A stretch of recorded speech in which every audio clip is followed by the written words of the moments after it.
Welcome to From the Back Burner. I am Chef Julienne, and with me I have Tarragon and Mandolin. And today we're going to be learning how to make chicken pot pie. Chicken pot pie. So grab your ladles, off we go. So we are making chicken pot pie, and the key to success in any recipe is to have a plan. Have your ingredients ready to go, have them easily accessible, and that way you're not running out of things at the last minute. Alrighty, we're going to get started. Can I put you down? You want something else to play with? Here, want a measuring cup? Gotta bait the babies. Here we go. Alright, we are going to shave some carrots. So any size carrots will work. And you just want to shave them. Like that.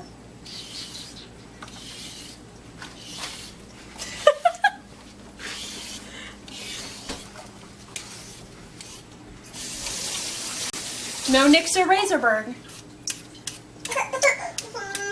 Alrighty.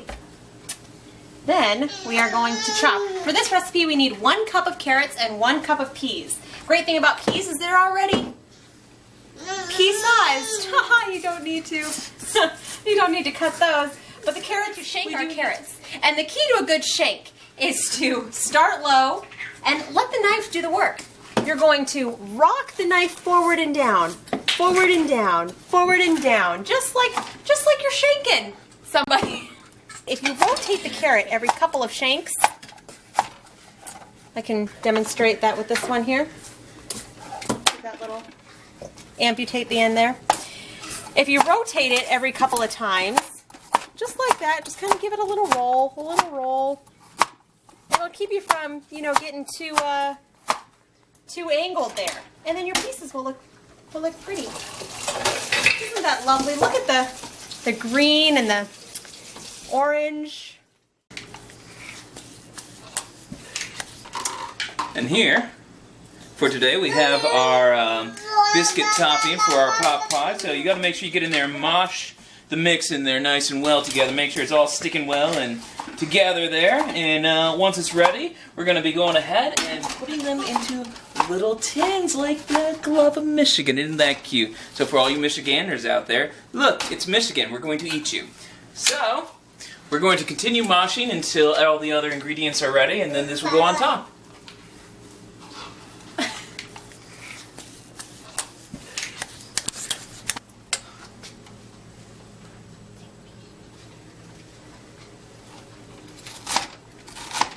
Onions can be one of the least favorable things to prepare in meal prep because they're notorious for making you cry. But here's a little secret. If you have a sharp knife, the blade will slice through the onion and you won't end up squashing the onion like you will with a dull knife, which is going to release all of those juices that'll irritate your nose. My husband thinks if you freeze them, they're a lot better. Who knows? Give it a try.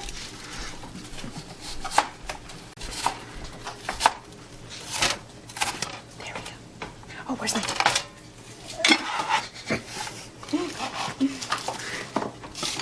That didn't work out as well as I was hoping. Alright, I just turned the hot seat on. We have it on medium right now. And so what I'm going to be doing is sweating out the butter here, and as soon as all of its juices get sweated out, we're going to be adding the carrots and the peas and the onions that were chopped up earlier, and we're going to get them into the sauna as soon as this thing starts going, so they can get to know each other and start sweating it out.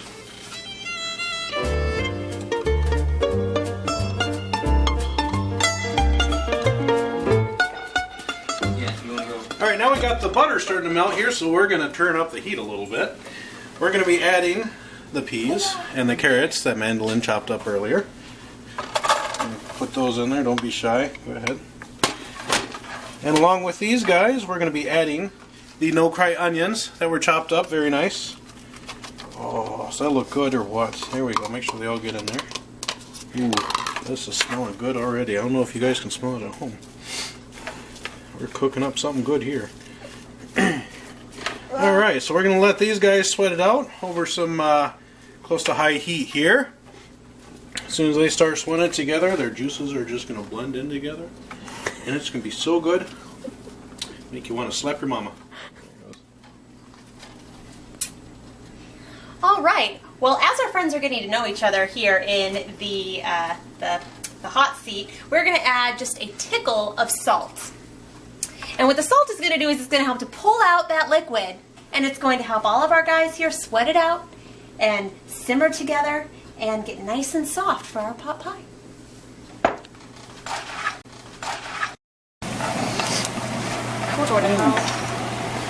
This is looking very good.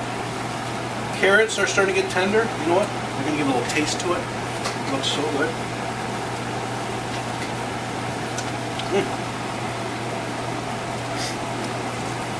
The carrots are good. And the peas have this, nice pea-ness taste to it. That's going to go really good with the carrots. It's going to be delectable.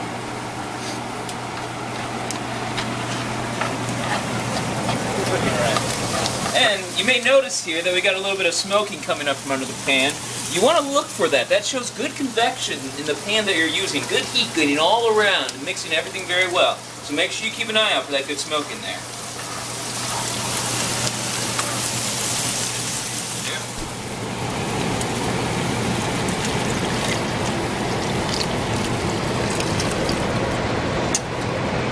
There we go. Adding the homemade chicken broth to the mix here.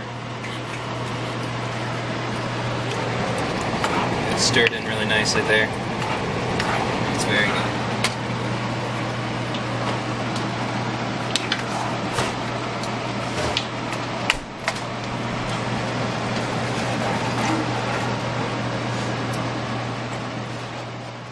And now, next one here, a little bit of milk, looks like. Stir that in nicely. Don't spill any. We're looking good with that.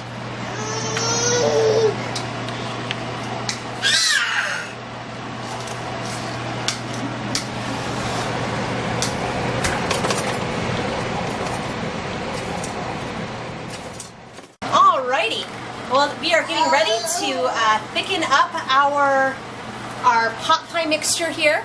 So we're going to want to add 1/3 cup of flour. But since we're doing gluten-free here, we're going to be using tapioca flour. So, like I said earlier, organization is key. We want to have a nice clean kitchen. A clean kitchen is an efficient kitchen. So we're going to find our third cup. The half cup. And, oh, bingo! There we are. In business. So we need to open this with a pair of scissors, which can be found right here. You can keep them away from the baby.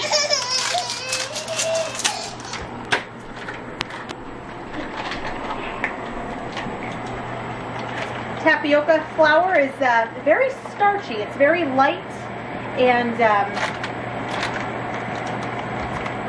you just kind of want to sprinkle it. It doesn't really sprinkle it, more just like, you know.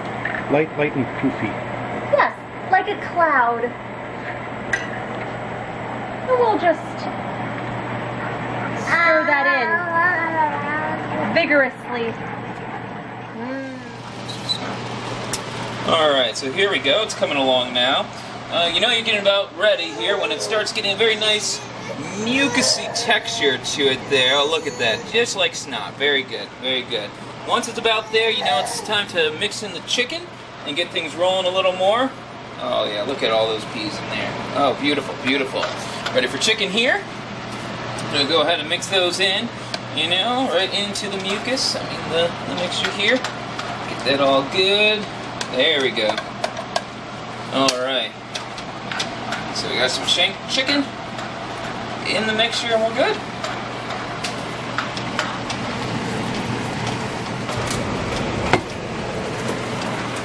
Alright, now we just got the oven turned to 400 degrees. And as he said, we're looking for a nice snotty look consistency here. I tell you what, it is looking so good. Look at this, how it just kind of holds on there to dear life before it pops. That's what we're looking for, is something nice and thick like that.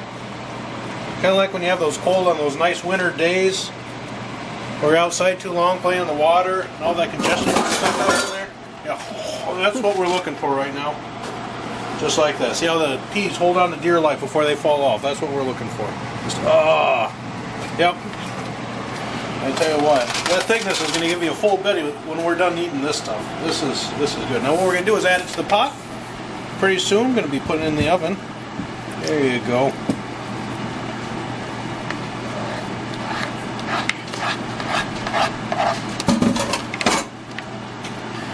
And having that snot consistency also helps it not stick to the bottom of the pan here. See how that just kind of drizzles right off there? Kind of runs around like that? That's going to make cleanup really easy. Look at that. Like someone just sneezed all over this. That's great. And pretty soon we'll be ready to put Michigan on top. Ooh, that feels nice. You feel that? Oh yeah, let me get in on that. Oh, that's ooh, it is like a cloud. It is. Nice. That's pretty nice. Oh. All right. I've got leprosy! It does kind of look like it though, doesn't it? So here we are making our crust now. We're doing our Michigan-shaped crust. So we got our biscuit batter here. I'm going to go ahead and get that out there, get it nice and smashed down. And out here we got a nice covering of tapioca flour all over our cutting board here to make sure that we're doing well with it. There we go, get it all in there. Alright, now I have a plate here to put these on after they're ready. Oh, you want to go with the plate? There we go. Ooh, look at all that go all over the place. Alright, so here's one of our Michigan biscuits. You see, the trick with these is to make sure that you get all the dough away before you lift it up. Many amateurs try and pop that out of there beforehand. So I'm going to bring that across, and there is one Michigan. Isn't that beautiful? Home sweet home there. Alright. The rest of that up here. Yeah, almost. Looks like we just cut off East Lansing. Alright. There's another one there. Oh, well, we don't need Grand Rapids. Alright, mix that in. We've got enough for another 2 here before we run out. Should be good for our pot pie tonight. Okay, another one right there. Alrighty. Well, we are going to get ready to cap off our pot pie. We have our lovely Michigan biscuits that Tarragon put together, and we have the pot pie ready to go in its ungreased casserole dish, thanks to Julienne. And we are going to very carefully transfer our... we lost that there. And we are going to just line the Michigan biscuits right on top here. Very lovely as Michigan sinks into the snot there. I like it. Yeah, well, Michigan hasn't been on top in a while, and we're just trying to relive the glory days. Yeah. May realize I don't know what state that is, but it's not the mitten we love. You may wonder where the Upper Peninsula is in this. Exactly.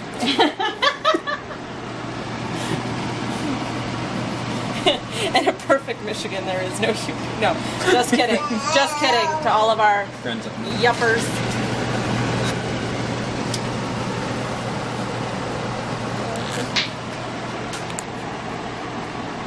would Detroit be? Like there? Right around there. The pea wants to run away from Detroit too.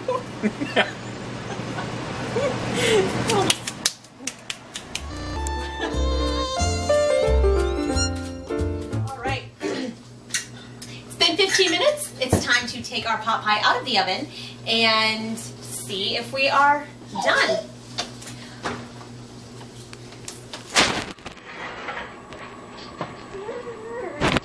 Ooh. Our pot pie has bubbled up around the edges. That's a good indicator that it's done. And the biscuits are starting to brown. And I think We're just about finished with this here. I guess. Oh, Chef Julienne, would you like to come in? And... how's everything coming along? Well, Huh? Boy, it looks pretty good. Good there. Looks like you guys did a good job. I'll just do a little taste test here. Biscuits look cooked all the way through. Look at those little peas floating around there. The consistency is what we're looking for. A little bit of carrot there. Let's get some carrot. This is very flaky crust. They did a very good job with it. The peas, you can taste the peanut all the way through it, as long as with the carrotus all the way through. The carrots taste really good, and the onionicious all the way flowing through, along with the gravy. They did a really good job.